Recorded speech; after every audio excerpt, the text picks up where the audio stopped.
Hey, welcome on in. Look at this. Hey, we have a guest here on at the table for the first time. You're my guinea pig. I love it. You've seen her all over Twitter. You've seen her doing the uncomfortable Zoom calls and everything else that she has done on social media with Bally Sports now. She's Annie Agar, and she joins us now. Thank you so much for being the guinea pig to see if this setup even works. Of course. I think it's great. You've got it all figured out here. You got a nice little spot right in the center. I like it. It is a nice little setup for this. And I figure you, of all people, should appreciate this because this is, I mean, the way that you have made your name for yourself is just kind of sitting down and you came up with an idea and you made it work, and now look at you. It is absolutely incredible. Where, a year ago, I guess a little over a year ago now, I was working in local news. I wasn't really working because it was COVID, so we didn't have anything to cover. There were no high school sports to cover.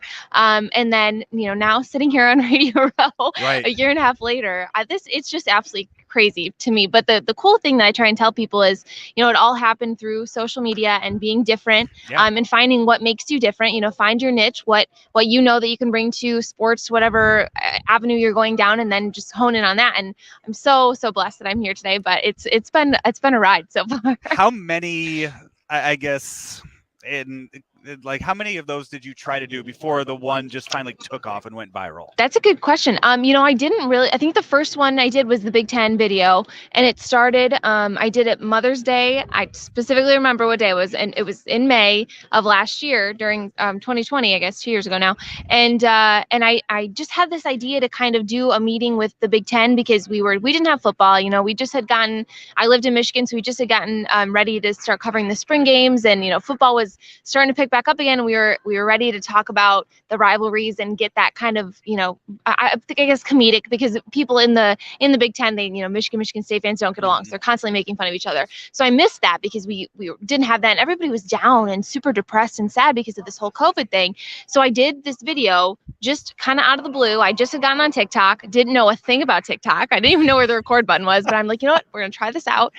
Shot it on TikTok, and somebody else had put it on Twitter. Because at that point, Twitter to me was so, not really video oriented yet. So I didn't even think to put it out there. Somebody had tweeted it out, took off, and that kind of spurred everything on with that one video. So I'd done a couple other videos, on TikTok, but nothing like those meetings. And then that one meeting really just took off, and I started doing more from there.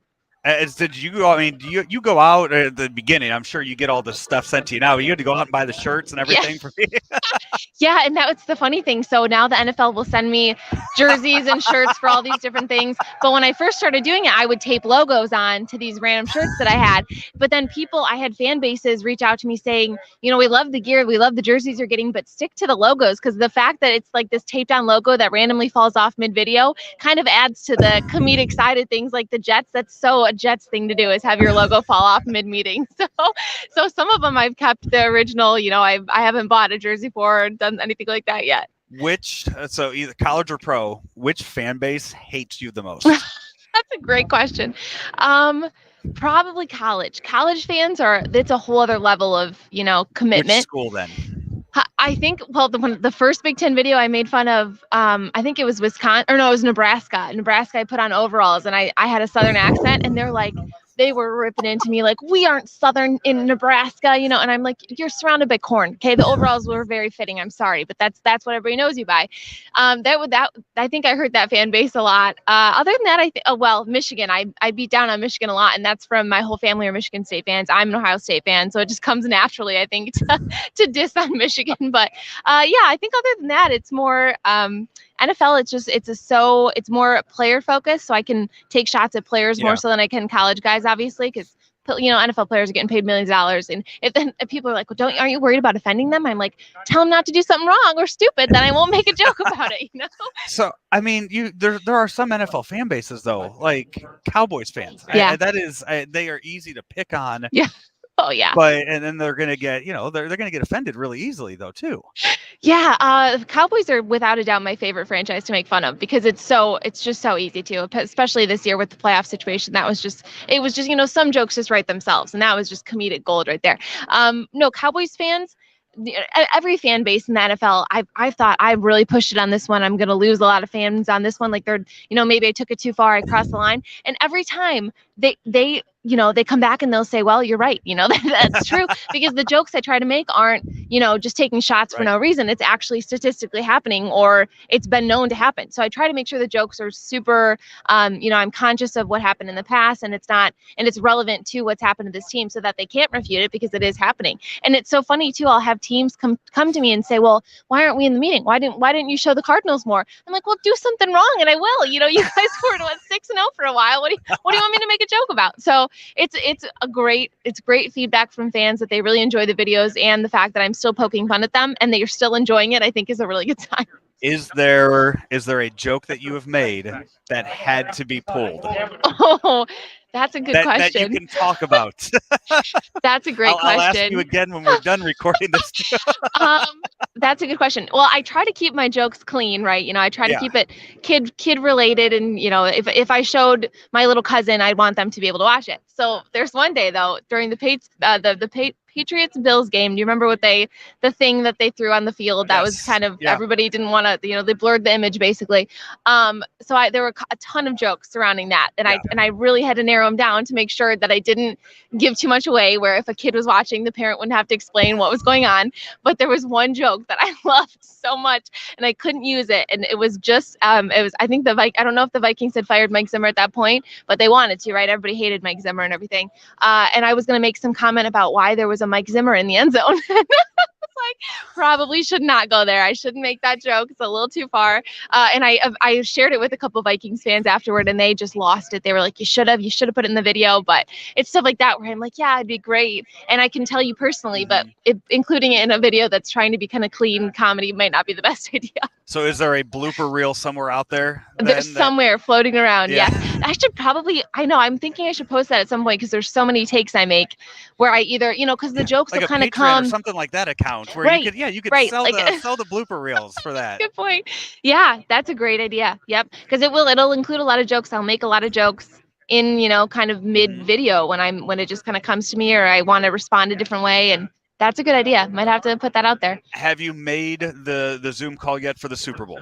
I have not. I've done this whole week leading up to the Super Bowl. We did fan videos. So I had a bunch of fans send in their home videos of, acting out how they would be in a meeting. And we compiled those this week. So I just put out the NFC one today, and the AFC will be tomorrow. And then I'll have an NFL wrap-up meeting, I'm sure, after the Super Bowl. So you're on here in St. Louis. As you know, the Rams were taken from us. Oh, yeah. How can St. Louis be represented in this? That is a great question. So, I wondered that, because there's a bunch of these LA fans, right, that say, well, we knew the Rams when they were here, then they went to St. Louis, and we still were Rams fans.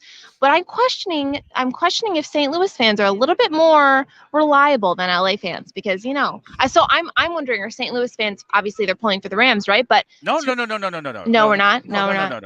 Okay. You will not find a bigger set of Joe Burrow fans than in the city of St. Louis right now. There we go. No, we hate it. That's the content I need. Pure hate for the Rams right now, and Stan Kroenke and Kevin Demoff. But like the players on the field, like St. Louis fans, football fans, we'll love Aaron Donald. Yeah. I mean, Aaron Donald wasn't purposely losing games to try to keep fans away. It's the ownership and everything else. Okay. Yes. Okay, so we can use that in the meeting. We can throw them in there on the side of Cincinnati a little bit. Yes. I think that'd be a great way to throw that in there. Yeah. You can't walk down the streets of St. Louis right now without seeing someone do the icky shuffle. I mean, it is. I love it. Okay, good. That's good to know. I'm glad we helped you out with this. You did. I know. That's why. I know. It's still so weird for me to see, because I wasn't around. Like, I wasn't big into football when the Rams were here, So seeing them, that whole transition from St. Louis, that's how I knew him, with the St. Louis Rams. It's so weird. It's a weird thing. The blue is just off here. It's just not the right color blue. Just ripped right out. Yeah. And, I mean, back in November, they had to pay $790 million in a settlement for it. So that's crazy. Yeah, that's crazy. We're sitting there with money somewhere. Okay, Nobody knows where it is. So go Bengals, basically. Yeah, go Bengals. The gist of this. Yeah, Cardinals, Blues, and Bengals. Those that's what we have there in St. Louis. Yep. What else are you working on this week? We're doing a lot of we're gonna have a couple people on to I work for Bally Sports. We're having some people on doing some web videos. I'll do a lot of social content. I'm trying to get people to do TikToks with, and kind of make it more of a social media trendy avenue for my posts. So yeah, look for that. Are you upset that Jackson Mahomes is not in the so disappointed. That's you're the one. Yeah, that's a great great point to bring up because I wanted so badly to dance with him. I'm just kidding. No, thank God. Thank God Cincinnati won that game. Oh my gosh. Wait, is this TikTok on TikTok like hate? I don't even know. A rivalry? This is just pure hate. I think it's. It's so funny because I thought he's got such a big following on TikTok. People have to like him. Like certain people, every comment. Poor guy. I don't ever wish that on anybody's. Internet hate can be a terrible thing, but he's asking for it at this point because he just keeps making the TikToks and they're just so frustrating. So all of TikTok, I think, is on my side when they say that they are very glad Cincinnati won that game. Yes. Annie, thank you so much. And this went great too. I have about 40 others that I need to do. See, it's a great setup. In this setup like this. So I am glad that this worked out Perfect. as well as it did. And thank you so much for stopping by. Of course, anytime. She is Annie Agar from Bally Sports. This interview brought to you by Kevin Miller of Caldwell Banker Gundaker. Hey, we got more coming up this week live from Radio Row here in Los Angeles for Claves Online. At Western Illinois University, limits are meant to be pushed. Because the best change happens when people think in new and unexpected ways. At WIU, you'll experience a world where your presence matters, where your ideas take flight, and your determination opens the door to possibility. At WIU, we create a world that's brand new.